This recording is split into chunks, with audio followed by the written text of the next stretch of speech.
परमेश्वर का धन्यवाद करते हैं। आज फिर से आपके बीच में परमेश्वर का वचन को लेकर आने में परमेश्वर ने मुझको मदद किया है, विश्वास करता हूं। और हमारा ये जो टीवी का प्रोग्राम है आपके लिए बहुत बड़ा एक आशीष का कारण है।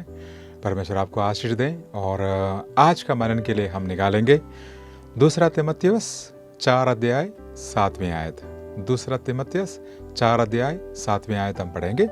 और बाइबल में ऐसा लिखा हुआ है, मैं अच्छी कुश्ती लड़ चुका हूँ, मैंने अपनी दौड़ पूरी कर ली है, मैंने विश्वास रखवाली की है। एक और बार, मैं अच्छी कुश्ती लड़ चुका हूँ, मैंने अपनी दौड़ पूरी कर ली है, मैंने विश्वास रखवाली है।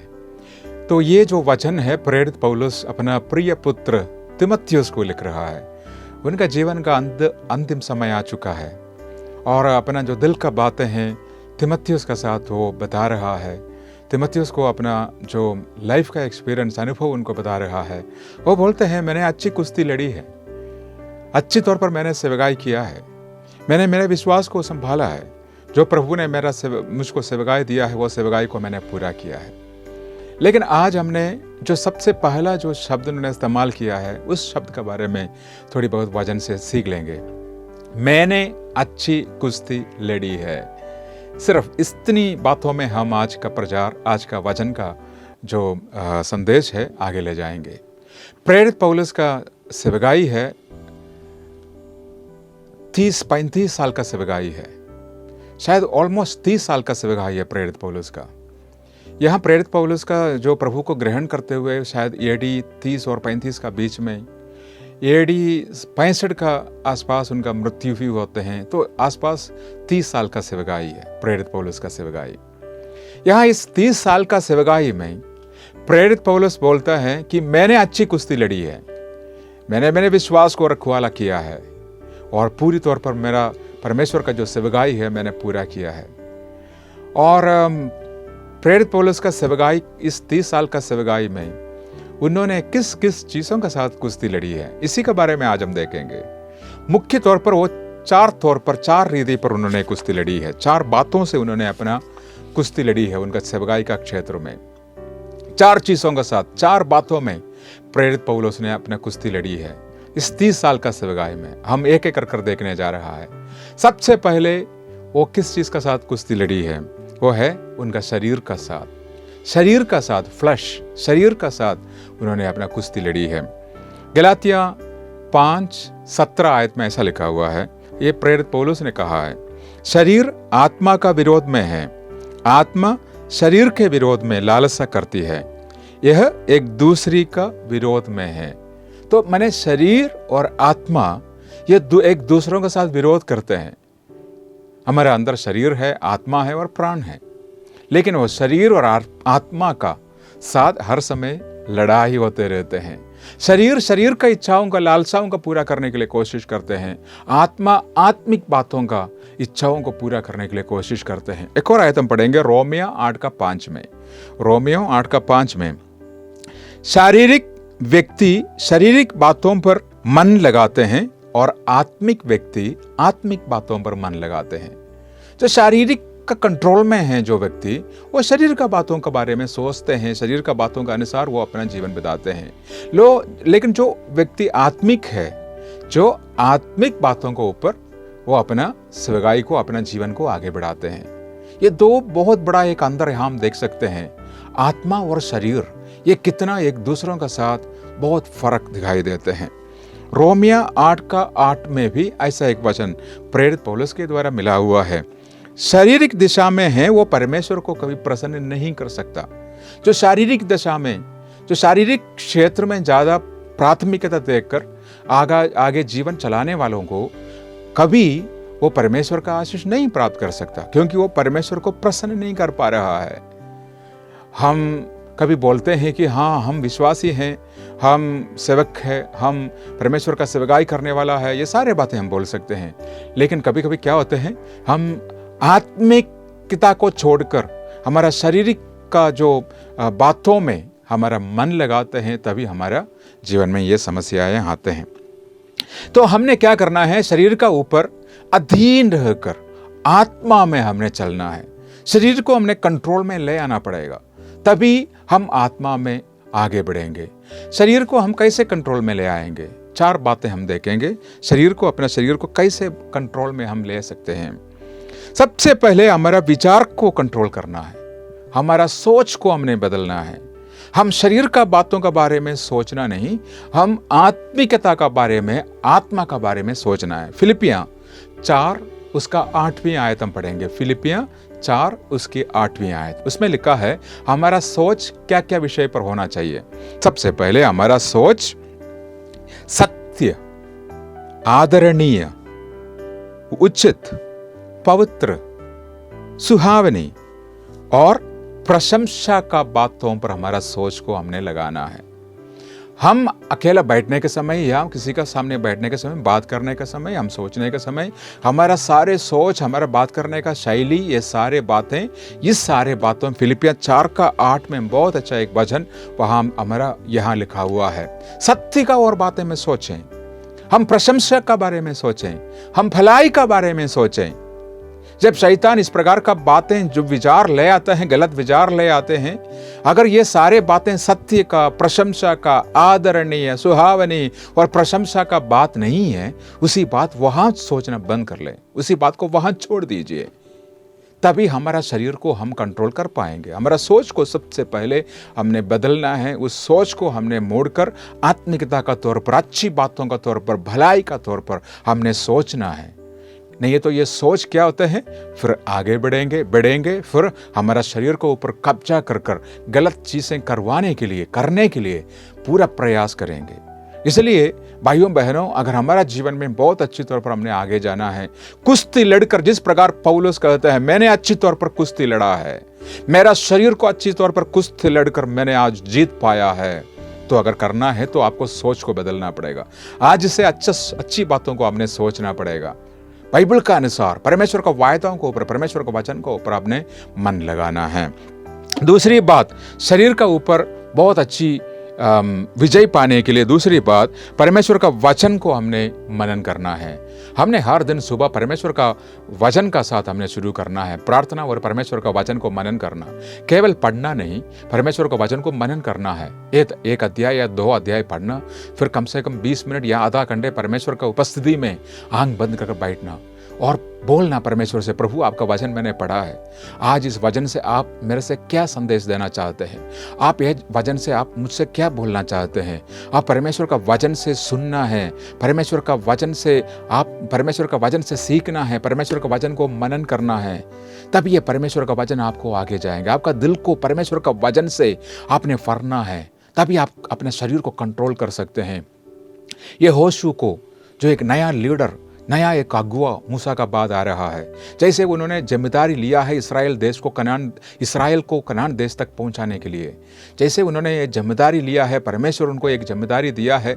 परमेश्वर यहोशू 1 अध्याय 8 आयत में परमेश्वर उनको दे रहा है, बेटे ये काम तुम कर सकते हैं, लेकिन याद रखना मेरा वचन को कभी नहीं छोड़ना। मेरा वचन, यहाँ लिखना, मेरा वचन मनन करने से तुम्हारा आगे का सारे रास्ता सफल होगा और तुम प्रभावशाली बनेंगे। जैसे ये होशू ये नया जिम्मेदारी का साथ इतना सारे लाखों लोगों को कनान देश में पहुंचाने के लिए ले आ रहा है, तब परमेश्वर एक वचन उनको दे रहा है, मेरा वचन को कभी तोड़ना नहीं, मेरा वचन को कभी छोड़ना नहीं। मेरा वचन तुम्हारा पास रखे, वचन तुमको आगे जाने में मदद करेंगे, ये वचन तुमको प्रभावशाली बनाएंगे। भाइयों बहनों, आज मेरा ये संदेश सुनने वाला आप में से कितना लोग परमेश्वर का वचन पढ़ते हैं? एक लगातार हर दिन बाइबल को पढ़ने वाले, आपका जीवन में परमेश्वर बहुत बड़ा चमत्कार करेगा। आपका जीवन को परमेश्वर बदलेगा, आपको एक प्रभावशाली के तौर पर परमेश्वर खड़ा करेगा। हर दिन अगर परमेश्वर का वचन आप पढ़ सकते हैं, परमेश्वर का वचन पढ़ने से दूसरा भी एक बहुत बड़ी एक लाभ क्या है, हमारा शरीर को कंट्रोल में ले आने में मदद करेगा, क्योंकि हमारा सोच बदल रहा है। अब परमेश्वर का वचन हमारा दिल में है। शैतान कोई भी परीक्षा ले आते हैं, परमेश्वर का वचन से हम उनको बोल सकते हैं। प्रभु यीशु मसीह का सामने जब भी परीक्षाएं ले आते थे, परमेश्वर का वचन को बोलकर उसको खंडन करते थे, परमेश्वर का वचन से अपने शरीर को कंट्रोल करते थे। आज ये बात हमारे लिए बहुत जरूरी है। क्या हमारा शरीर हमारा आत्मा को अधीनता में है या हमारा आत्मा शरीर का अधीनता में है? इस बात का सवाल आज हमने देना है। और तीसरा, हर दिन का प्रार्थना, हर दिन हमने प्रार्थना करना है। अगर हमने शरीर को कंट्रोल में ले आना है, आत्मा को हमने आगे ले आना है, आत्मा के अनुसार हमने जीना है, तो हमने क्या करना पड़ेगा? हर दिन हमने प्रार्थना करना पड़ेगा। हर दिन का प्रार्थना प्रभु यीशु मसीह का एक बहुत बड़ा एक उदाहरण है हमारा जीवन में। हर दिन, हर रात को और प्रार्थना में वो समय बिताते थे, और प्रार्थना का जीवन से उनका सेवकाई का क्षेत्र में कितना बहुत बड़ा जो चमत्कार हुआ है, चंगाई हुआ है, ये सारे बातें प्रार्थना से ही हुआ है। ये बात हमने देखा है। बहुत सारे जो परमेश्वर का दासों को हम देखते हैं, प्रार्थना में वो घंटों तक वो व्यतीत करते थे। और चौथी बात, आपका आत्मिक अगुओं के साथ आपने इस बात बता सकते हैं। अगर आप अपना शरीर को कंट्रोल नहीं कर पा रहा है, शारीरिक प्रकार का पाप अगर आपका जीवन में है, शायद आपका जीवन में कोई आत्मिक अगुआ होगा जो एक आत्मिक पिता का तौर पर आपका पास्टर हो सकते हैं, और परमेश्वर का दासों में से कोई हो सकते हैं। आप उनके साथ बता सकते हैं, मेरा जीवन में ऐसा कोई बात है, मेरे लिए प्रार्थना करना, ताकि वो आपको परमेश्वर का वचन के अनुसार अच्छा सलाह दे सकें और आपके लिए प्रार्थना कर सकें।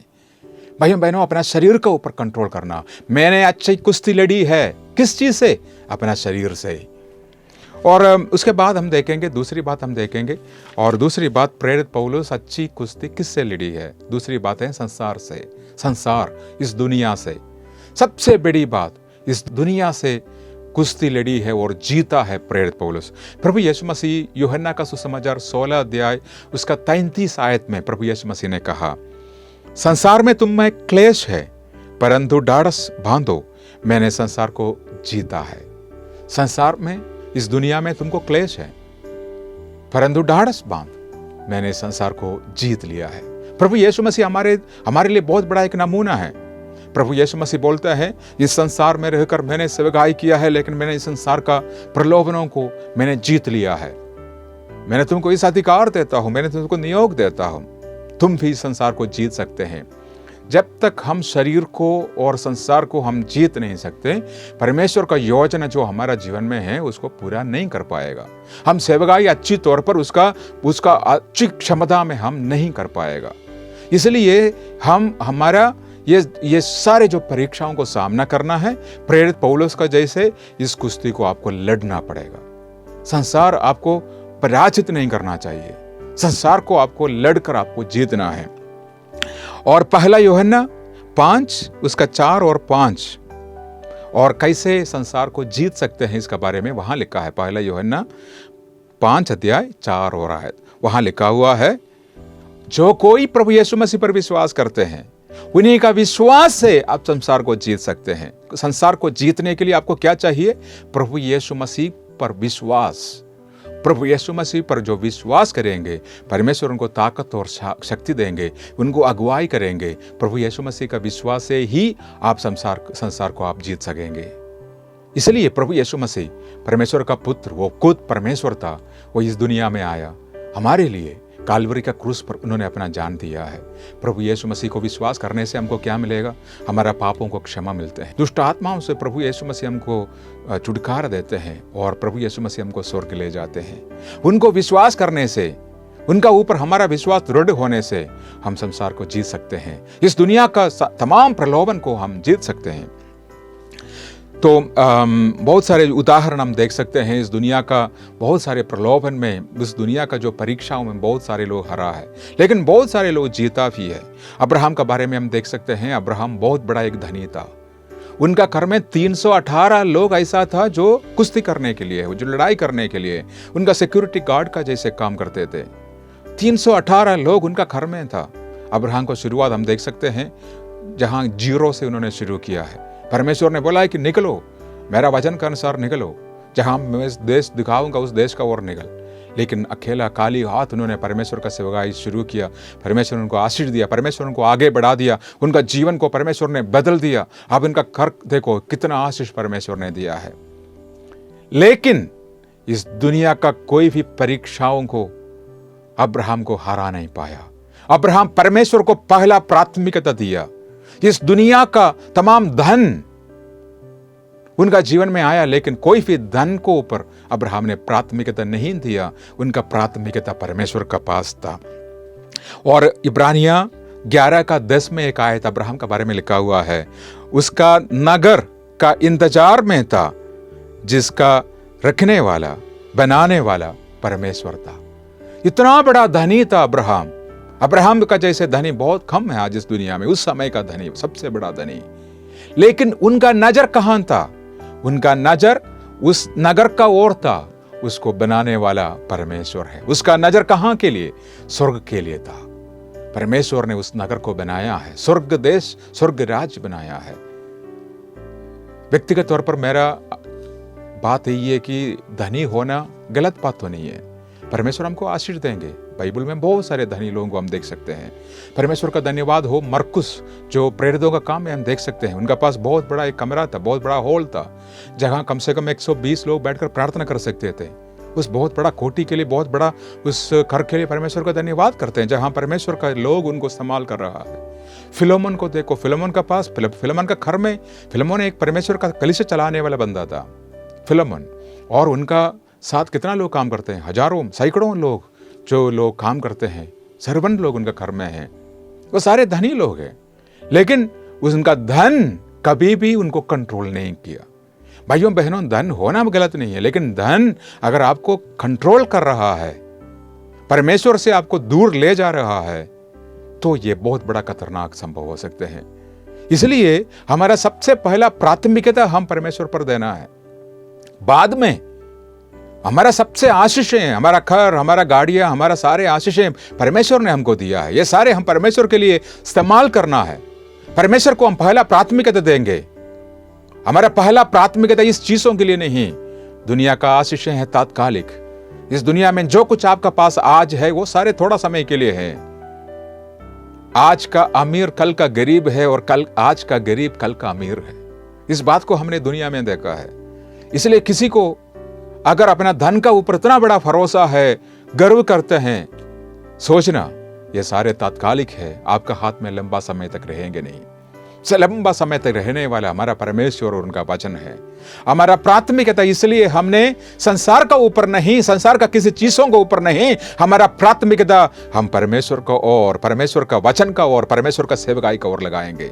जो कुछ आशीषें परमेश्वर ने हमको दिया है वो सारे परमेश्वर के लिए हम इस्तेमाल करेंगे, क्योंकि जो कुछ हम यहां करते हैं वो सारे परमेश्वर के लिए, तो उसका प्रतिफल जरूर इस दुनिया में, आगे का दुनिया में हमारे लिए होगा।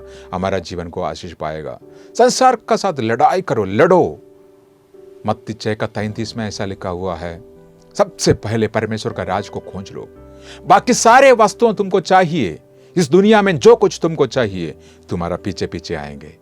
यह बात मैंने 24 साल पहले जब मैंने सेवकाई शुरू किया था, मैंने परमेश्वर का साथ एक वाजा बांधा था, इस दुनिया का किसी चीजों का साथ पास पीछे मैं दौड़ूंगा नहीं। धन दौलत पद ये सारे हमारे लिए चाहिए। हमने विश्वास का साथ सेवकाई शुरू किया था, लेकिन इस दुनिया का ये सारे चीजें हमारा पीछे आया है। हमने परमेश्वर को ऐसा पकड़ा है। सबसे पहले परमेश्वर को, उनका राज को खोज लो, उनको पकड़ कर रख लो, प्राथमिकता उनको दो। इस दुनिया में जो कुछ आपको चाहिए वो सारे चीजें आपका पीछे पीछे आएगा, आपको परमेश्वर देंगे, क्योंकि उनका नाम यहोवा यिरे है। यहोवा तुम्हारे लिए सब कुछ प्रबंध करने वाला परमेश्वर, आपके लिए सब कुछ उन्होंने प्रबंध किया हुआ है। आपका सारे जरूरतों को पूरा करने वाला परमेश्वर है।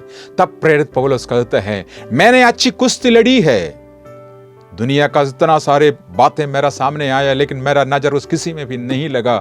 मेरा आगे केवल प्रभु यीशु मसीह था, केवल स्वर्ग राज्य था, उस नगर था, उसका रखवाला, उसको बनाने वाला परमेश्वर स्वयं और खुद है। आज आपका नजर कहां पर है? क्या आप इस दुनिया का चीजों के लिए भागते हैं? दुनिया का चीजें कमाने के लिए, दुनिया का चीजों को बना कर रखने के लिए क्या आप परमेश्वर को भी छोड़ दिया? आराधना को भी छोड़ दिया, चर्च में भी नहीं जाते, परमेश्वर से प्यार भी नहीं करते, प्रार्थना करने का समय भी नहीं है। मेरे पास भी ऐसा बहुत सारे लोग आते हैं, जब जॉब नहीं आकर प्रार्थना करते हैं, परमेश्वर जॉब दिया, अभी चर्च आना बंद हो गया। अभी परमेश्वर है नहीं है, परमेश्वर को देने के लिए समय है नहीं है। ऐसा नहीं होना चाहिए। ये संसार को हमने पीछे रखना है, परमेश्वर को हमने आगे रखना है। एक राजा का बारे में एक बहुत बड़ा कहानी मैंने सुना है। एक देश में एक राजा था, वो बुजुर्ग हो चुका था, मरने का वक़्त तक का। उन्होंने सोचा कि मरने से पहले उनका राज उनका 3 बच्चों को किसी में से एक को दे देंगे। 2 लड़के थे, 1 लड़की। उन्होंने ऐसा कहा, अगले महीने 18 तारीख को मेरा देश में मेरा उस महल का ग्राउंड में बहुत बड़ा एक दौड़ लगाएगा। उस दौड़ में मेरा 3 बच्चों को खड़ा करेंगे और दौड़ में जो पहले आएंगे मेरा राज उनको देंगे। 2 लड़के और 1 लड़की। उस बात सुनकर लड़की ने समझ लिया कि ये दौड़ मैं तो हार जाऊंगी, क्योंकि मेरा भाई लोग मेरे से भी बड़े हैं और बहुत अच्छा ताकतवर है। उस दिन आया और दौड़ का समय आ गया और तीनों को वहां खड़ा किया। आसपास का सारे राज का लोग, मंत्री, राजा सारे बैठा हुआ है देखने के लिए कि कौन अगला राजा बनने जा रहा है। उस सारे दौड़ का समय शुरू हुआ है, ये तीनों दौड़ना शुरू हुआ है और दौड़ते दौड़ते दौड़ते जैसे हमने सोचा ऐसा ही ये लड़के, दोनों लड़के बहुत आगे आ गया। और जैसे लड़के आगे आगे जा रहा था, लड़की ने अपना पॉकेट से क्या किया है, कुछ सोने का सिक्के उन्होंने अपना पॉकेट में संभाल कर रखा हुआ था। और वो लड़की ने क्या किया, वो सोने के सिक्के निकालकर वो जो दौड़कर आगे जाने वाले लड़कों के सामने ऐसा फेंक दिया। और जैसे लड़कों ने उस सोने का सिक्कों को देखा और उनका नजर उसमें लग गया, दोनों लड़के और सोने का सिक्के लेने में वहां घुस लिया। उसी समय उस लड़की बहुत जल्दी दौड़कर आगे पहुंच गया है और राज उस लड़की को मिला है। भाइयों बहनों, जब हमारा आत्मिक दौड़ में जब हम ऐसे आगे जाते हैं, शैतान ऐसा अलग अलग प्रकार का बातें ले आकर, दुनिया का, संसार का बहुत सारी बातों ले आकर हमारा आत्मिक दौड़ को कम करने के लिए कोशिश करते हैं। हमारा नजर कहां होगा? इस सोने का सिक्कों पर नहीं होगा। हमारा नजर आगे का लक्ष्य को और होगा, वो है प्रभु यीशु मसीह। इस दौड़ को हमने पूरा करना है, इस कुश्ती लड़ना है। तीसरा बात प्रेरित पौलुस कह रहा है, मैंने कुश्ती लड़ा है, वो है गलत सिद्धांतों के साथ, गलत उपदेशकों के साथ, गलत उपदेश। प्रेरित पौलुस का सारे पत्रियों में एक बात उन्होंने कहा है, गलत उपदेश प्रचार करने वालों से सावधान रहना। गलत उपदेश करने वाले, आज भी बहुत सारे लोग ऐसा है हमारा शहर में, हमारा गलियों में घूम रहा है। वो क्या प्रचार कर रहा है? पिता, पुत्र, पवित्र आत्मा पर विश्वास नहीं करने वालों के साथ हमने बात भी नहीं करना है। अगर कोई भी गलत उपदेश ले आता है, हमने ये 3 सवाल पूछना है। क्या प्रभु यीशु मसीह इसका बारे में कभी बताया? क्या प्रेरितों ने इसका बारे में कभी शिक्षा दिया है? क्या पहला सदी का कलीसिया इसका बारे में कभी उन्होंने शिक्षा दिया है? ये तीनों बातों आपको अपने आप को पूछना पड़ेगा। नया जब भी गलत उपदेश आता है, ये तीनों सवाल, क्या प्रभु यीशु मसीह ने उसका बारे में कभी बताया? क्या प्रेरितों ने इसका बारे में कभी शिक्षा दिया है? क्या पहला सदी का कलीसिया कभी इसको प्रैक्टिस किया है या नहीं? अगर है नहीं है तो भाई इसको ऊपर हमने विश्वास नहीं करेंगे, क्योंकि ये गलत उपदेश है। यहां आपको पता है, और रोमिया 16, 17 और 18 में, रोमिया 16 अध्याय 17 और 18 आयत में ऐसा लिखा हुआ, प्रेरित पौलुस कहते हैं, शिक्षा का विरोध, मैंने तुमको जो शिक्षा दिया है उस शिक्षा का विरोध, अगर कोई भी आकर कुछ ना कुछ बात कहें, उसको ऊपर विश्वास ना करना। उनका अपना पेट भरने के लिए चिकनी चुपड़ी बात बताकर सीधा सीधा लोगों को भड़काने के लिए बहुत सारे लोग निकला हुआ है। और उनका लक्ष्य प्रभु का सेवकाई नहीं है, उनका लक्ष्य अपना व्यक्तिगत फायदा है। इसलिए हमने ये बात सोचना पड़ेगा। इसलिए हमने कभी भी गलत उपदेश आते हैं, हमने बहुत ध्यान से उस बात को हमने सोचकर हमने आगे जाना है। परमेश्वर का वचन हमारा सामने है, अब परमेश्वर का अच्छा वचन को सीख लीजिए, ताकि जब भी गलत सिद्धांत आए, गलत उपदेश आए, हम अच्छी तौर पर परख सकें कि ये गलत उपदेश है, परमेश्वर का वचन में है नहीं है, उस बात को हम विश्वास नहीं करेंगे। इसलिए प्रेरित पौलुस कहते हैं, मैंने अच्छी कुश्ती लड़ी है। अभी चौथी बात, प्रेरित पौलुस अच्छी कुश्ती किससे लड़ी है? शैतान से लड़ी है। पहला थिस्सलुनीकियों 2:18 में प्रेरित पौलुस कहते हैं, मैं तुम्हारा पास, थिस्सलुनीकियों को बोलते हैं, मैं तुम्हारा पास आने के लिए बहुत कोशिश किया है, लेकिन शैतान ने मुझको रोका है। प्रेरित पौलुस का जैसे बहुत बड़ा एक परमेश्वर का दास को, उनका सफर को अगर शैतान रुक सकते हैं, आपका जीवन को कितना वो परेशान कर सकते हैं। इसलिए आप ये बिल्कुल हल्का सा ना समझ लें। आपने शैतान के साथ लड़ना है, कुश्ती लड़ना है, तभी आप आगे जाएंगे। आपका प्रार्थना जीवन, आपका वचन पढ़ना, आपका परमेश्वर के साथ अच्छा संबंध बनाना, ये शैतान के साथ लड़ने में आपको शक्ति और सामर्थ्य देंगे। और 2 कुरिन्थियां 10 अध्याय 4 और 5 है। 2 कुरिन्थियां 10, 4 और 5, हमारा लड़ाई कि हथियार शारीरिक नहीं और आत्मिक है। हमारा लड़ाई का जो हथियार है वो शारीरिक नहीं, शरीर का चीजों से हम लड़ाई नहीं करते। ये आत्मा में, आत्मिक तौर पर हम शैतान का साथ लड़ाई करते हैं, उनका हराते हैं। और 4 बातें हैं जो शैतान का साथ लड़ाई कर कर जीतने के लिए हैं, वो मैं आपको सामने बताकर प्रार्थना करूंगा। सबसे पहले आपको आपका व्यक्तित्व समझना पड़ेगा। आप कौन हैं? परमेश्वर ने आपको चुना है, परमेश्वर ने आपको अलग किया है। आप परमेश्वर का बेटा है, आप परमेश्वर का प्रतिनिधि है, आप परमेश्वर का दास है। जब इस बात आपका जीवन में आते हैं, आप अच्छी तौर पर आप समझ लेंगे आपका व्यक्तित्व समझने में यह बात आपको याद करना पड़ेगा, आपको बोलना पड़ेगा। मुझको प्यार किया गया है, मुझको चुने गए हैं, मुझको क्षमा किया गया है, मुझको छुड़ाया गया है और मुझको अपनाया गया है। अब मैं प्रभु यीशु मसीह का हूं, मुझको क्षमा किया है, मुझको अपनाया गया है, मुझको छुड़ाया गया है और मुझको अपनाया गया है। सबसे पहले आपका व्यक्तित्व को समझना है। दूसरा बात है, आपको प्रार्थना निरंतर करना है। अगर शैतान का साथ आकर लड़ाई को जीतना है, आपको अच्छी कुश्ती लड़ना है, निरंतर प्रार्थना करना है। तीसरा है, परमेश्वर का वचन को मनन करना है। परमेश्वर का वचन 2-धारी तलवार है। जब भी शैतान ऐसा कोई बात ले आते हैं, परमेश्वर का वचन से आप काट कर उसको नाश कर सकते हैं, उसका समाप्त कर सकते हैं। तीसरा बात है पवित्र आत्मा का चौथा बात है पवित्र आत्मा का अभिषेक में भरकर एक सेवकाई करने के लिए कोशिश करना, आत्मा में प्रार्थना करना, आत्मा में गीत गाना, आत्मिक अभिषेक के साथ आपने आगे जाना है। शारीरिक तौर पर रहकर आप सेवकाई कर सकते हैं, लेकिन आत्मा का अधीन पर, आत्मा का अगुवाई में रहकर सेवकाई करना, इसमें बहुत फर्क होते हैं। पवित्र आत्मा का अधीन में रहकर सेवकाई करना, पवित्र आत्मा का अभिषेक के साथ सेवकाई करना, यह हमारे लिए बहुत बड़ा जरूरत है, ताकि हम शैतान के ऊपर विजय पाएंगे। देखो, पौलुस कहते हैं मैंने अच्छी कुश्ती लड़ी है। किस चीजों से पौलुस अच्छी कुश्ती लड़ी है? नंबर 1, वो शारीरिक तौर पर अच्छी कुश्ती लड़ी है। दूसरी बात, संसार में वो अच्छी कुश्ती लड़ी है। तीसरी बात, उन्होंने अच्छी कुश्ती लड़ी है गलत उपदेश का साथ, गलत उपदेशों के साथ अच्छी कुश्ती लड़ी है। चौथी बात, उन्होंने अच्छी कुश्ती लड़ी है शैतान का साथ। अब पौलुस आराम से बोल सकते हैं, मैंने अच्छी कुश्ती लड़ी है, मैंने अच्छी सेवकाई किया है, ये विश्वास को मैंने रखवाला किया है। अब परमेश्वर का जो आशीष है मेरे लिए तैयार है। भाइयों बहनों, आज का ये वचन सुनने का समय, क्या परमेश्वर आपसे बातचीत कर रहा है?